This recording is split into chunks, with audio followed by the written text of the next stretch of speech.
Welcome to episode 2. The first story of this week's episode takes us far up and deep into the state of Washington on an undeveloped trail into the wilderness known as Stampede Pass.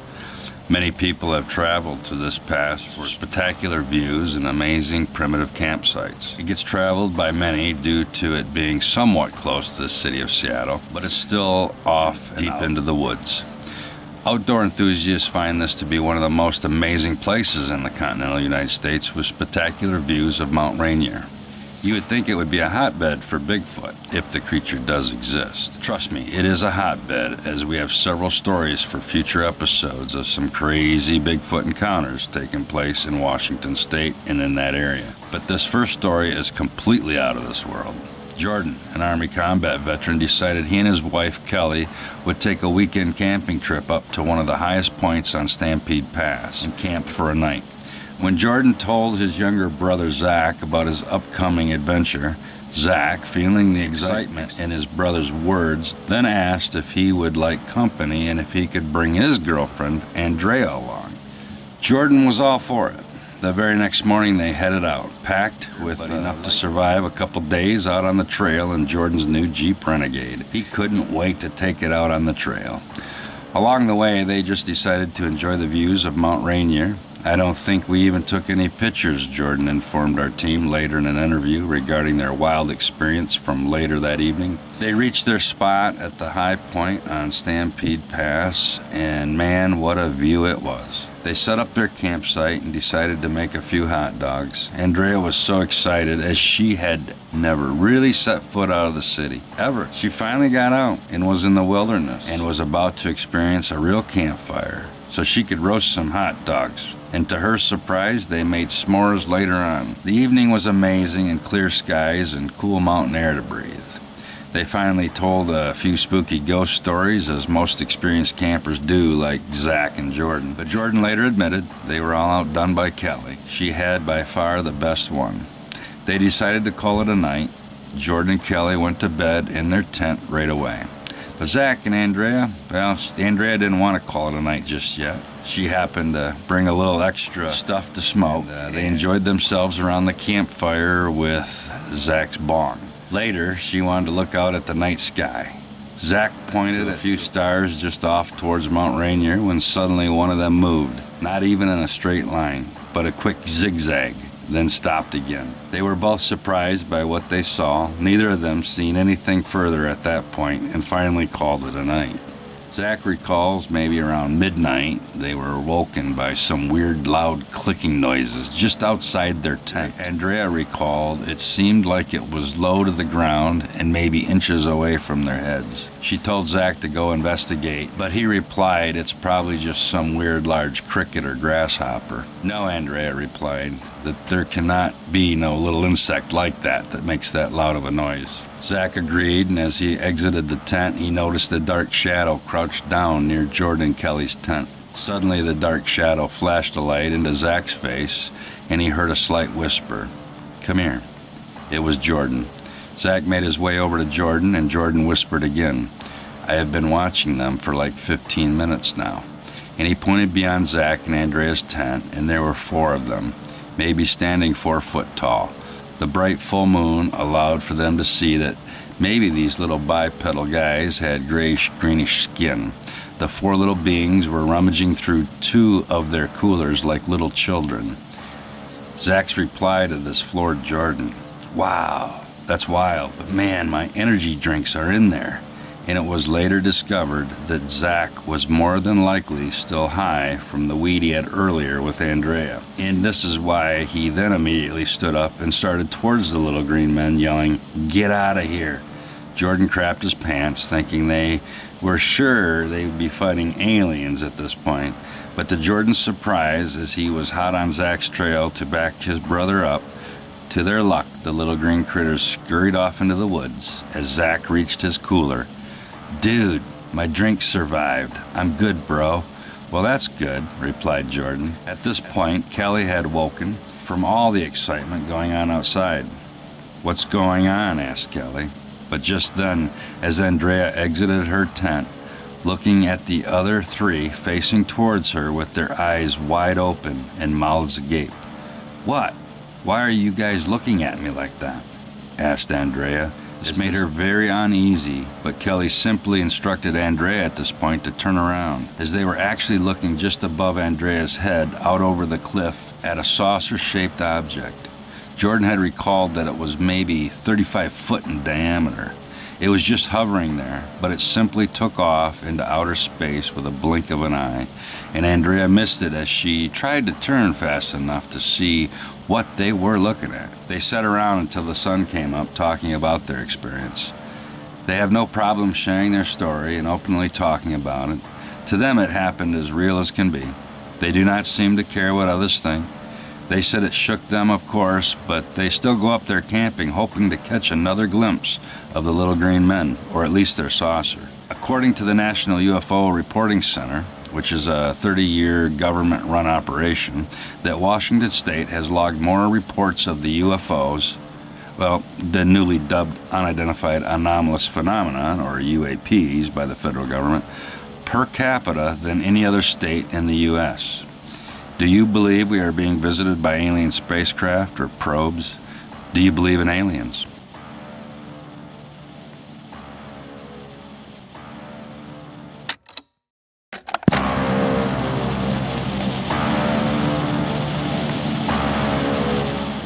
Story number 2.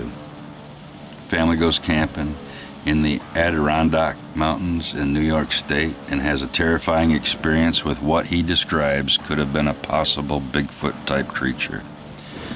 The story came to us in an email, and I reached out to the sender to discuss his claim.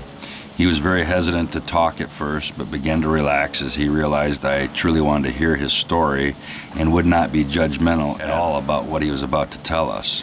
His name was Derek, and his story begins like this. I had just been released from federal prison, and after having served some time, I wished to take a little camping trip with the family and reconnect with them. We decided to go out into the Adirondack Mountains up near Lake Placid to an area I used to go as a kid. I thought this would be great for my children, Jacob and Emma, and their mother, Sovereign, just loved the idea of taking a camping trip as well.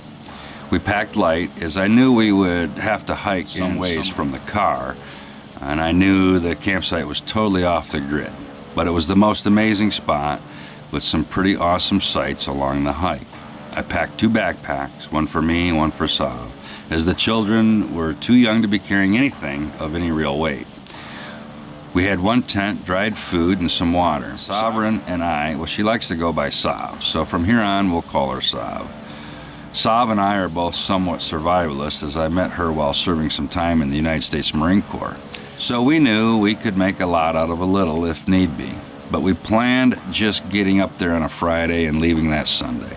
It was around the 4th of July, and we wanted to get away from the city and take in the countryside. Sav got out of work early, and we decided to head out after a short nap. We drove for hours to get to the trailhead. It was down the end of a long dirt road.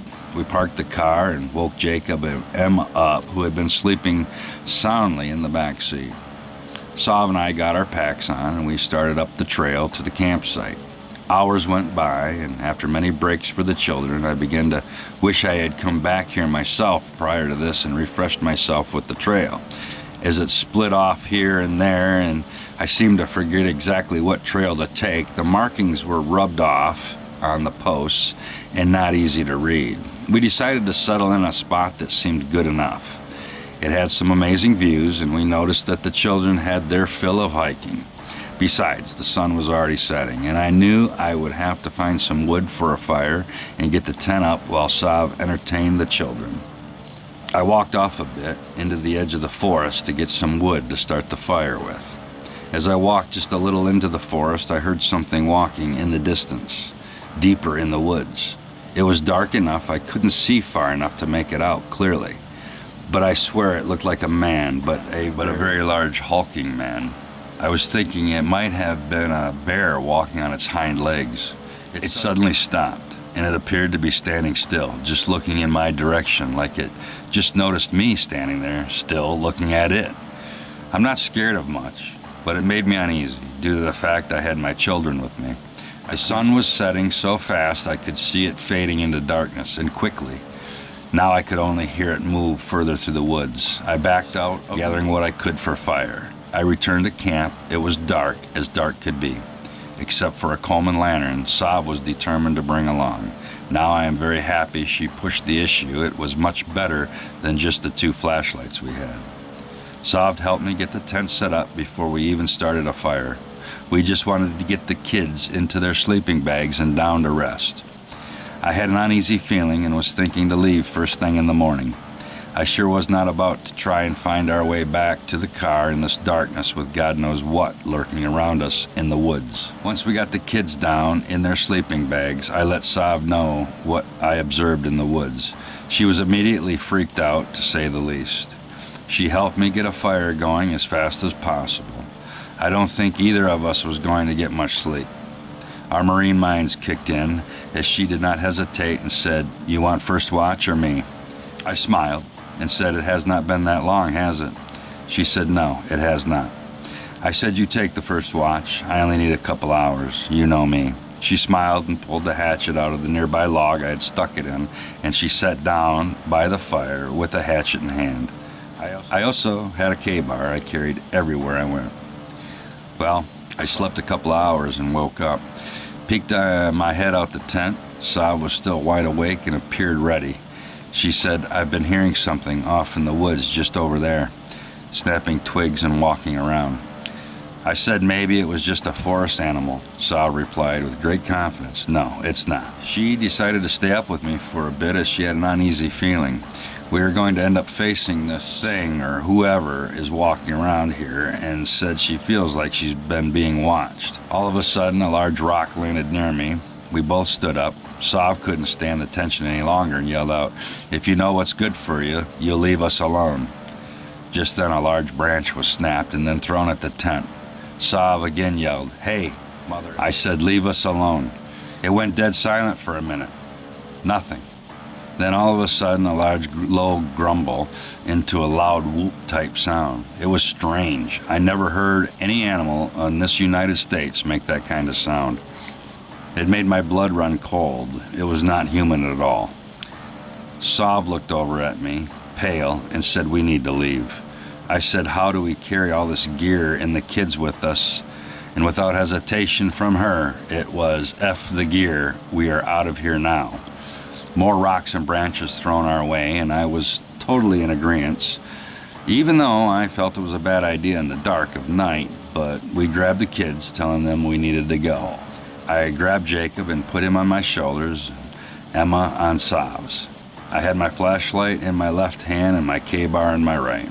Sav had the machete ready, and we started out on that trail we came in on. We kept at a steady pace, knowing we needed to conserve our energy for either a fight or flight. Whatever made the noises and thrown things at us did not seem to follow us or make any more noises, but very little noise we heard on the way out would make us stop, listen, and prepare ourselves for an attack. Then, when there was nothing, we would continue. It was a long, exhausting trek back to the car, but when we made it, both Sav and I were relieved, so much so that when little Emma asked, "Are we going back to the campsite now, Daddy?" we just laughed so hard we almost cried, telling her, "No, dear, we are headed back home." Derek and Sav to this day are not sure what they were dealing with in the woods that night, but they wonder if there could be such a thing as Sasquatch or Bigfoot. But they keep to themselves about it as they are not sure, and neither of them don't truly believe in that sort of thing, even after this experience. Derek asked me, "What would a rabid bear act like?" And I just simply asked him, "Do you think it was a rabid bear throwing rocks and branches at you?" He simply answered, "No."